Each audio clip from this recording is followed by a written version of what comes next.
ام دی لەگەڵ دکتۆر محمود عباس سیاسەتمەدارش تێکساس ئەمریکا بگرندەس دەم باش ڕێزدار عباس کەک محمود ji wê pirsê dest pê bikim bi destpêkirina vî şerî gelo Rûsya karekî xêr rakir ji bo welatê xwe li aliyek din gelo xwe xiste nav kemînekê de ku niha dwarê aborî de dwarê dîplomasî de ji cîhanê tê îzolekirin wê derbarê de ku tu xwedî şarêzayî di her du welatan de jî Rûsya û Ukrayna her wiha Amerîka de nirxandin nate. کاک جەمال دەماتا و دەما بینەرێتە خۆش بێ بەڕاستی پرسەکە جێ خودێ گەلک جارە هاتیە سەرسەکناندن ئینو گۆ رووسیا بڕاستی پوتین بتەیبەت گۆ بهتر کوور فەڕەح لە ژیانە مەڵەتی رووسی گەهراوانە و خۆستبانە ئەو دەولەتێ گۆبەرین هەش سۆڤیێت دەرکەتن و جدەبوون و دخوازم سەر ئالیەی ئەوڕۆپا دەهەرن گۆ خۆشک پێ فکری بانە پێش سەکنی بانە وی ژیانە مەڵەتی رووسی خۆشکی ویژی دووارێ ئۆبۆری دە دوواری ئەکەنمی دا وی پێش خستبانە بهشت با گۆ مڵەتی وەکە مڵەتی ئۆکراینایە گۆ دخوازێ نێزیکە ئەوڕۆپا بێ بنگەها کەش بەرگۆ ژیانە وای ینی ژیانە ڕۆژانە و ئۆکۆنۆمیکاوی وڵقاوێرانە دمەیزان گۆن ئاریکاریە ئەوڕۆپی و ژوارە گەلەگرێ گەرەکە گەهاوەوەی ئاستەی ژیانە ئەوڕۆپا رووسیا ئۆکۆنۆمیکە رووسیا گەهابانەوەی بنگەهی گۆگاریبانە پێشیا ئۆکۆنۆمیکە ئەمریکا ئەوڕۆپا دەسەکنی بانە ئەو مڵەتی وەکە ئۆکراینیش بێت لە هەر لە ئەوڕۆپا بگەرابانەوەی لە رووسیا بگەرابانە لێ مخابن فرانیا ئۆکۆنۆمیکە رووسیا حەمی سەرکێ سەر لەشکری و سەر وێ داخوازیە ئەنووەڵە یەکیتیا ئەو رووسیای نوێ دەست پێ بکەی ئەبها هشت گۆ ئەو کەسێ گۆ ناخوازن نێزیکی رووسیا بن ینی بەرێ خۆ بدنەوەی جا گۆ بلکی هێوی تێدا هەیە ژیاناوا خۆش بکەن یعنی ئەف دبەر پرساتە یەکەمین دە یادە دووە پرسات دووە ئنو ئەس مەیزێنم ینی رووسیا دوێکێ لیکێدا ئەس بەهۆر دکم ئەمریکا ئەو خستە چڕاوەکێدا نەفساوەیە چڕاوە گۆبەرین ها سۆڤیێت کە تێدا دووارێ ئەفغانستاندا مەیزن نێزیکێ تقریبا 10 ساڵایە رووسیا ڕۆژ بڕۆژ ددەی خویاکردن چەکەوێ ناگەلێکی خوڕتر بووە و ئەو دکارێ هەمبەری ئەمریکادا بسەکنێ و ئەو دڤەگەرێ وەکە نەکەیم ترژ سۆڤیەت کا بەرێ و دگەلک جەهادا پێشیا ئەمریکادا چەکنی نە ئەمریکا تەنی ئەوڕۆپا و نێتۆ تمامی دەچەکنی نەوەکە گۆ هەمبێرەکە گۆ ژیانە مڵەتە و دنیای خۆشبکەوەکە هەمبێرەکە شەر دکەتەوەی ئاستێدا ینی ئەف ناشاشتی بوو ئەوەها هێشت گۆیەکی وەکە ئەمریکا مەسەلەن نێتۆ بە استراتیجیکە کووری فەڕەح بفکرێ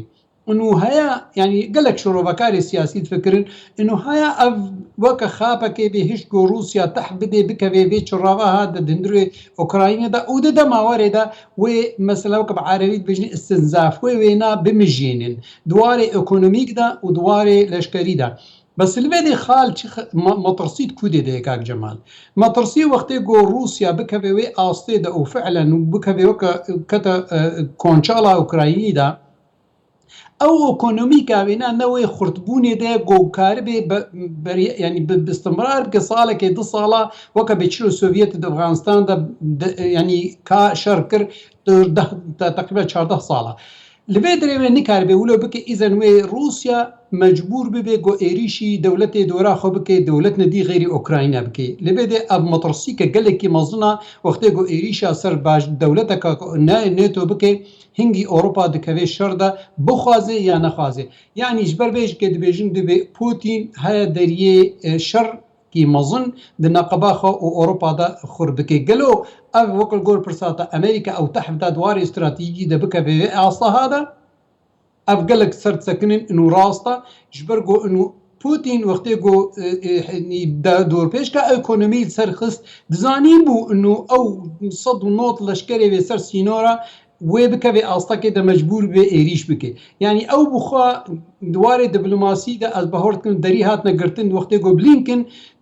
رأسا برياد دروج دهبو بهاردكم بري شر بشغلي 5 ساعتا قد جو از نما بلافروف ردرونم دمك جو دريه دبلوماسيه قرت او دريه دبلوماسيه هاتا قرتن ابقى اف نتيجه ويناد في درت كبن يعني تهردو آليا دجكي يعني از بهور دكم ناف دولتي شركي يعني كاريبون في شرها نيل بجيبي أصلها لێ هەنەکە دیت بێژن دەبێ گەرەکە ئەمریکا ئاواها کربانە ئەو بتەیبەت ڕێڤەبەریان و ژبەری گۆ ڕێ ئەو کاربێ پێشیا رووسیا یا گۆ داخواز دکرد لە هەمبەری نێتۆ بسەکنی نێنی کێنکێ لێ ئەس دوا قسووری مەگرە ئەڤێ شتەغالیە خوازم بێ نابێژم ئەس بە هەوڵ دکەم دووارەکیدا ئەمریکا لە شاشتی کرد ژبەر گۆ ئنو دەستپێکە دەرینە بە بدێنە بەکردن نەقەبا رووسیا و چاینادا وەختێک ئەو سین بکەونە نزیکی هەبێ بن و ببنە یەک میانەکە پەیمان پەبرا هەنگی دکارن خۆشک و گوڕیژگێ دپێشیا ئەمریکا و نێتۆ دەبسەکەن و ئەڤنا دەردەکەوێ ئیزەن باڵانسەکە گەلێکی مەزن دەردەکەوێ نەقەبا وەکە شەڕێکی سەرمای گەلێکی گران و خورتتر ژیا بەرێوێ دەرکەوێ. من دخواست وێ چەرچەوێ ئەس بگرمە دەست دکتۆر محمود نەها پشتی دەست پێکردنا شەر دوو وڵاتان پشتگیریا خۆیان کوژ بۆ رووسیا دانە دیارکردن کوتە ئەو بناف کرد چین هەر چار نەباوایەکی گەلەکی زێلال بێ لێ دبێژەک و ئەم تێ دگهن ئەم ژوێ پێنگاوە رووسیایی تێ دگهن چما پێنگاوەکی وساوێت هەروەها پشتگیریا ئیرانی هەیە پشتگیریا سووریە هەیە ئەv یەک تێوێ واتەیەک و کامپەکە نو جیهانەکە نو رووسیا چین ئیران سووریە و ئەو وڵاتێن و divê formasyonê de fikir dikin kampeke nû platformeke nû di şerê sar de ku berê dihê sala xilas bû di navbêna welatê Rojhilat û welatê Rojava de dîse pêk were. تایبەت بەس وەکە دەولەتی وەکە سووریا وەکە ئیران وانە ئەنا دوێ باندۆرێ دن دوێ گرانبوونێ دێگۆکاربن باڵانسەکێ بکارن بەس یەکەکە سین مەسەڵەن سین ئیرۆ ئۆکۆنۆمیکاینا gelek carat bêjin bêjniha ne çend salî dî wê di hemberî ekonomîka Amerîka de bisekine yani hedse dwarê ekonomîka navdewletî de û kampaniyê wê di navdewletî de û dirêjkirina wê na di Efrîqiya de heta di Amerîka bi xwe de ji em bêzên pir kampaniyê Sînî gelekin. Putin ev derî vekir deriyeyek emîn vekir beriya heftîkê beriya de heftiya di wextê ku Olimpiyad li Sîniyê bûn hingî çû wê derê û hingî peymana gelekî giran û xurt pevre vekirin. Ez bawer dikim ewana levhatinek hate kirin li ser problêma Kazaxistan. Problemek naberawa de hebû ser Kazaxistan ewa hasa rast kirin û heta piştgirtiya xwe ji Sînê re daxuya kirin ser piştgirêka Taywan. Yani Rusya daxuya kirin û sib wextê ku çîtek çê bibî ji bo Taywan em amade ne ji vê heriye. Ez bawer dikim ev derî hatine vekirin berîn hat hinek gelek astangî neqeba Rusya û Sînê de hebûn lê ev gava ku hate kirin edbêqe astangî hino zelal dibin. Heger yani problema ha serrast nebû zû bi zû û ferah bû û kete warê got fi'len îro êşeke mezin ew te'darîke mezin li Rusya tê kirin û bi taybet wextê got Rusya bê kirin Ewropa jî bê kirin eva ha wê bige Sînê bivê nevê yani demeke got vê dê de mecbûr bê Sîn îjin vê peymana hay got tehalfa ha got bêjiya te behs kir bike bes ne weke dewleteke Ukrayna bes de em mêzên Brazîl li aliyê wê disekinî. gelekî ser Brazîl de diçin û hewê dewlet te dîjkê yêgo giranbûna xwe diwarê ekonomî de heye ew ê bikevne vê pekda ez yani ez xwe weke gote daxuya kirin ez dûr nabînim got ew şerê sermayê gelekî ferattir bê lê metirsî dûr de heye metirsî û heye şerekî mezin çê bê belî got şerê sermayê dest pê bike yani heye Rusya mecbûr bibe got bihêlê şer di hundirê Ewropa de çê bibe wextê got meyzênê got te'dariya wê ekonomî gelek lê tê ev meyzênin di zerfê 24 saeta de roblê dî Rusî ji heftê û sêke giha heştê û wê zêdetir jî pê em di meyzênin got dî mafê neftê تقریبا ji heştê û pênca giha sedî û heye bibê sed û pênc ki eva ha bandora xwe li hundirê Amerîka bi xwe jî dike yani. Niha wextê ku Putin mesela wextê ku Biden got enu ez dûrpêçê amadeya ji bo nêm ser kesîtiya Biden bi xwe bideynin wextê got dibêje dêz niha nadeynim demeke ku hê deriyê diplomasiyetê dixwazî bihêlê vekirî ta hê têkilî bi kesîtiya Biden re bikin bes wextê ku ew bêgirtin ew axirtina te ya got dibêje ên wê têkiliyê mezin di neqeba Rusya û Sînê dişib ez bawer dikim wê hino derîve bin û ev na belkî salekê bêhtir jî bo xwe lê ev navê bandora xwe gelekî xirab li Amerîka û Rusya jî bike li Amerîka û Ewropa bike. دکتر محمود نها یک جه سدمین کو روسیا ایریشی اوکراین کرد شرده سپیکر دیار دکه کو جبرگو روسی ل پوخانسک و ل دونسک دجین پاراستنا و پاراستنا جیاناوان اگرا و ایریشی بوم نها گلک خلک روسیه ولاتین روسیا برگز روسی ایکول حمور رپوبلیکین بری یکیتیا سوویتی دجین هبون جه لیتوانیا بگرا حتی کازاکستانی حتی ارمنستانی حتی مولداویا حتی استونیا لیتوانیا قول حمو جهان يعني خلق كي بريغز كو روسي دجين هبوش بركو يك ولات بو لكيجان ولاتي يكيتيا سوفيتي خستبانا كاريبون لور بيجين نها اف يك دكاري ببا اگر كو روسيا يريشي ولاتين دن ان خدي سروري بكا وكا ولاتين بالتيكي كو قالك جوان نها اندامي يكيتيا اوروبانا اندامين نيزيكي ناتوينا اف مترسي هيا دكتور محمود بالتيبت مترسي هيا والسرد سكني بنجها خدا وقتي جو بوتين برياد 3 صالة وقتي او لوزن قادر خست يكيتيا دولتي روسي بي آماده كرين مثلا هاتي دا دناف دا بيلاروسيا يا ودو خست جو اوكراينا دناف دا بي وحتى يعني امد ميزين هناك دولتي رجلاتي سوفيت عبريج نيزيكي في تشارشوفا هاد بن يعني او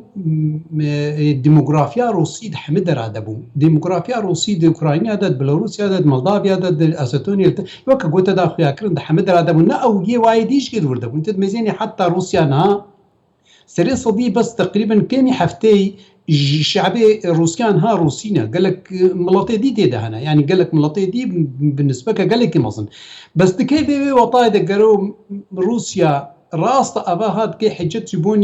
جبوني جوا ببارزي ملطي روسي بارزي يعني سوجي كي ديني جبوني جوا داخوازيا سوفيتي بري بقريني ويجران بونا سوفيتي بقريني يعني تلي ميزني أوكراينا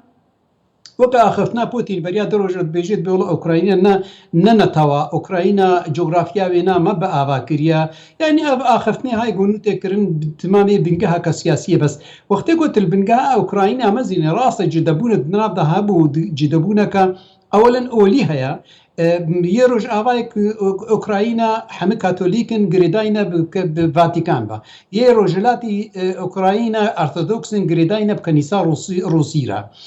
وحتى زمان دقيت من الويدة تقريبا 4 صالة خوندية زماني واجد منطقة مثلا خاركوف وآلية دانيتسك ولهانسك وفاب آلية جرولاتي أوكراينا برانيا وينا قال لك جريداي بون بزماني روسي ده نقول إنه روسي بخبون يعني حتى أوكرايني جريداي بون بزماني روسي را وراستا يعني برسنتك هبو نسبك هبو روسي بون للآلية روج آبا قلك وانا حج روسيا نذكر يعني حتى ناتسيوناليست خورتن دا آلية أوكرايني دا زماني وانا قلك بأوكرايني خوشك دا آخفتن وأوكرانيا واجي باقش بو يعني أو روسي يقول قاسي يعني دواري نتوي دا ننزيك بون دواري زمان دا جن نزيك بون أباها روسيا بالطيبت خص فيق زنجيب كي أصلا جو بوتين بهتر دوارك استراتيجي كورته دا خورت بابا يعني كار كربان از خود ميزين انه اويشا شتيكا ند مستوى سوفياتي بري دكر دكاريبو دفي چارشوفا هذا مثلا بهلي اپوزيسيونا گو بير گريداي دواري هلپجارتنا دا بسر بكوي دواري هلپجارتنا دا كت اجبر 2014 اجبر گو انه روسيا ايكونوميكا و خرابه بو ملطي اوكرايني نكاري بو زاني بو جو انه روسيا نكاري بيشغرتيا يبكي جبروا جي خسري وقت جو ايكونوميكا روسيا خرط بانا اپوزيسيونا ويش تندروي اوكرايني دا خرط بانا وينك هاباوي واسطه انه ولا از ملطي روسي باريزم يعني از بهور دكم اب بروباغندا قد بيجي الملطي روسي باريزم وازي مثلا الجهه ديج كي معناتها ولو بكي يعني ملطي روسي حتى د ارمينيا ده هي د اذربيجان ده هي د جورجيا ده هي بس ناك بي وطاي ده جو كاري جو قلبك سوج جو اريش وهرا مابكي لي لغور وقت جو ميجوكا خويا جو استراتيجيا جو تخازي يكيتيا روسيا نو ابابكي هنگی کاری واسوجا يعني دمي برچاوي خو وهرتمش قال علي دي بي اظن انكم اوروبي السربينا جارنا اخفتن گوتن انه روسيا وينال سينوري اوكرانيا تنيب سكني بشروجي دا بشتي دمكي و تشي هرم نديجكي قالوا او هرم دهندروي سوفيتا بريدنا يا او هرم دوري سوفيتيا برينا يعني حتى المنطقه هاي صار رومانيا واجي يعني دكتور محمود مجارك جرينك روشا ابوريا روسي جي تراخست برچاوان انها اف دور پیچ نفس زاین کل سر روسیا هاتی سپاندن جالی جی هفت جالی اوروبا جالی امریکا تایبت نها لگور آگاهداریه که داوین گو مورگرتی نیوزیلند بخواه سروک وزیران نیوزیلندی دست نشان کرد بازرگانی لگل روسیا تی قدغه کرن گشتیاری جی لگل روسیا تی قدغه کرن ورگرتنا پر یارین وسا تند این آبوری دکاری چه باندوری ل آبوریا روسیا بکه نرخاندناتا گر بکرم از بهاری دموی و باندورا و گلی که خورد به بس نورد مثلا نورد ستريم ياد دو حتى انها بلانا يعني بروجي هي يعني تفروتن تي دنا هات يكرن بروجي هي تي افاكرن بس نورد بروم يك ياغود هندرو اوكرانيا بد مشي حتى انها كاردك ياغود خطا غود تركيا بد مشي خطا غود سيبيريا بد شي ويدي هي قالك سيچار خطي دي هنا سي خطي دي هنا غود چن دغنا اوروبا وقتي غو دور پیچ کرن به کرن سروانا و باندورا خو به چه قاسی سر روسیا بکیور باندورا خو خرابی بل سر اوروبا جی بکرن بس د علی کی دیدا مثلا وقتی گفت بیجند به امنا هیلن دی تکلیه بازرگانیا بینا به بوار او دلار چی به اوا های باندورا خو سر اوروبا سر روسیا گلگی بکی روسیا دریه بینا پر فکرینه علی اوروپیرا هەگەر ژنها ساڵێکی دەری پێرە نەبەبوون عالیە سینێ بە دەریە ئۆکۆنمیە بازرگانیە چونهاتنێ پێ نەبەبێن و ئەو شتێگۆ بخەسرێت عالیە ئۆروپیدا ئەس بەهۆرتکم وێ باندۆراوێنا سەر ئۆکۆنمیکە رووسیا گەلێکی خراپە بێ وش بەروێژگەی مگوتم گۆختێگۆ باندۆرای بکەوێ ئاستێ ینی حتا ئۆکۆنمیکاوێنا وەگە گوتین یا سەر ساڵانە خراپە بێ هنگی روسیا و بفکرش بدمک کنتر و کدی وارکی تکتیکی ده گوکار به بشارک بردستر اروپا جبونی و دور پیچ کرنی کمکن ده دیراما بریا سالا وقتی گو امریکا دی دور پیچ کرن سر تکنولوژیا اپل سر روسیا دانی روسیا چو رأسا هواوی کری یا سینه ریل پریا خو کرد نه بایدن یک خالی وینا گو دور پیش کریه گوتی از دوار تکنولوژی ده از پیشا از تمامی ریل البر سینه بگرم البر روسیا بگرم گلوی رسیم کاربه و خسارت بعودنی یعنی جهوی بگری از ندوی بهوریه دما وقتی گو دور پیش کرنه که تکنولوژی ولو بکرین و نما تشتا بفروشی روسیا از باورتكم اباها باندورا خوي لروسيا قالكي بكي مزي بايدن تشيكي قالكي كوتي خرابي كر نقو خرابيه طبعا في ديش امريكا بس او بخوا يعني برجونديا خو بهتر دميزين يا اوروبا ناميزين وكذا دبيجي دبي از دوربيتش دينم بشرط بمرجي جو انه دوربيتش باندورا خو الهندروي روس امريكانكي نابجي باندورا خو الهندروي اوروبا نكي راستا حتى قلت انه قال لك ملط حتى ابا خفتن كر جو ملطي امريكي هاش خو هبج نهاو بيت دمك وبيجي باندورا ويلسر وخيابك بس ندك ناك بي اصلي باندورا كقلك بي بس او بانك الملطي اوروبي نكر بصورين وقت يقول صبح هرسي خطي غازي جو لسر اوروبا بينغرتن جر امنيه يعني بابتي بجرندستا دكتور محمود جو مشارك جلك جرينج جبر کوش علی خبر روسیا جی دست نشان دکه ژلینسکی به رو جهان دست نشان کرد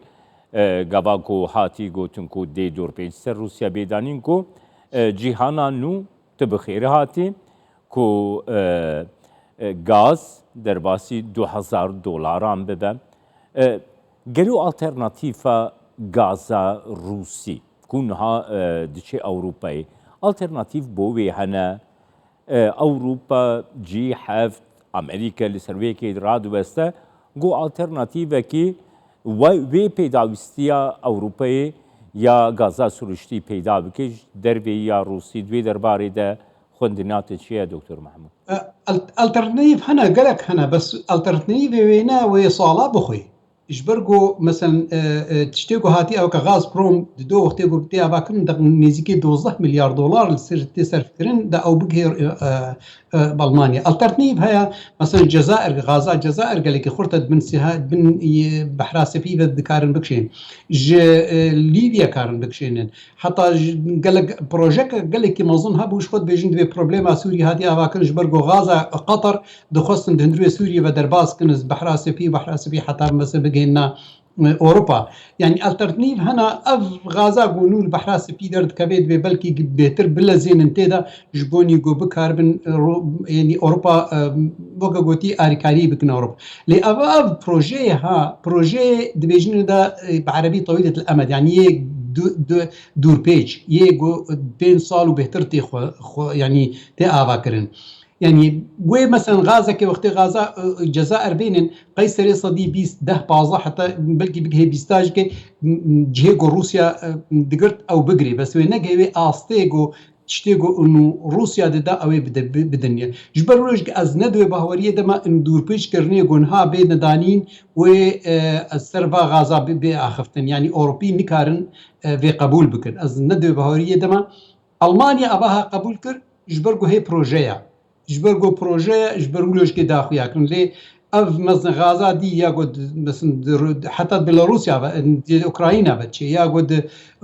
ترکیه بچه یا گود سیبیریا بچه افتما يعني جو بيجرتن باندورا بينا وصل مناطق أوروبي بقل كي خراب يعني جانا مناطق أوروبية كذي أصلا كذا بس بشكل يعني بقشتي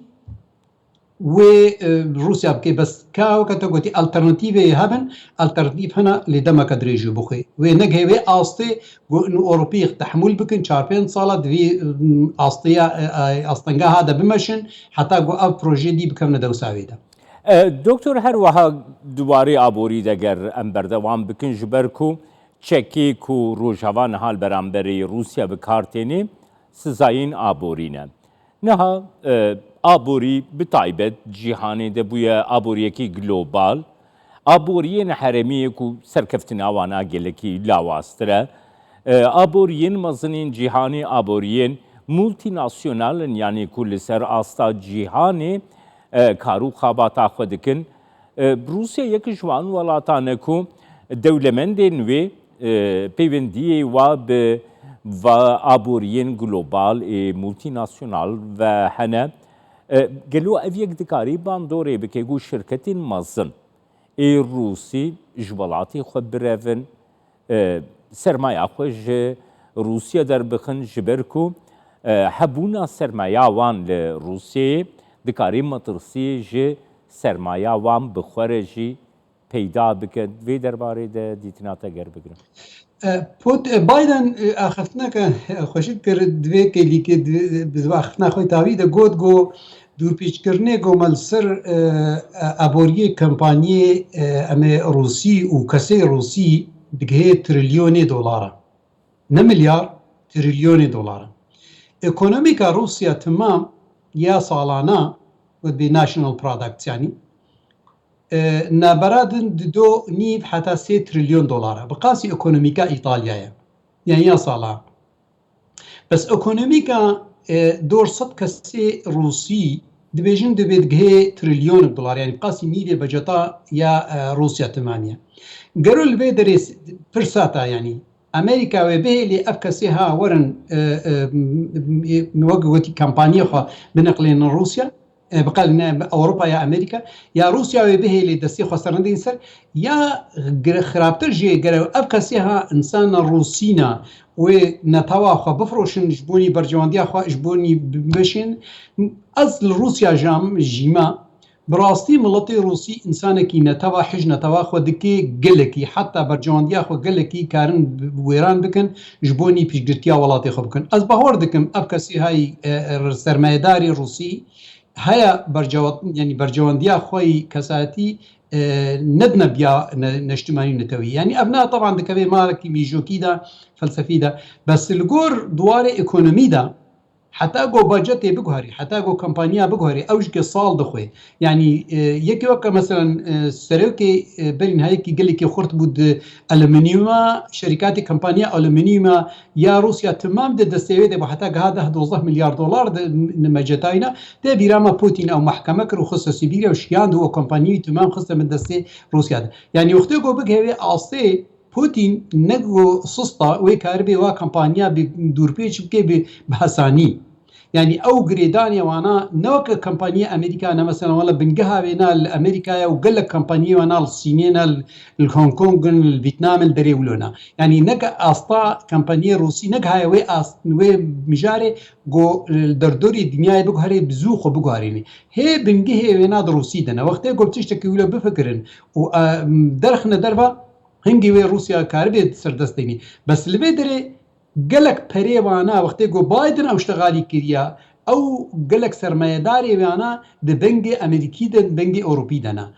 دەست دانیە سەروانە و ئەو دوورپێچا گۆ کرد سەروایە ئونها ئاخرتنە کرد گۆ حتا 100 کەس هەیە ئەمێ دوورپێچی دەینە سەروانە گەرەک دەمەکە گۆ ئەو کەسیها دناو دەنا ینی حتا کەسن هەنە نێزیکی بایدن و کەسایەتیا وینا بخۆیانی ئەو نابنە وێ دوورپێچ سەر سەرمایەداری وابی نەسەر کەمپانیا بێ ئەوە حتا چه ئاستێ وێ باندۆرا خوال بەجەتا رووسیا بکێ بەس ئەس بەهۆڕ ناکەم وێ باندۆرا وێنا گەلێکی خورت وێ باندۆر وا کەسایەتیە گۆ کاردانین ژندری رووسیاڕە بەس نەل باندۆرەوە کە دەولەتێ بکێ ئەو کەسیها سەرمایهوانە ینی پەرێوانە وێ بنە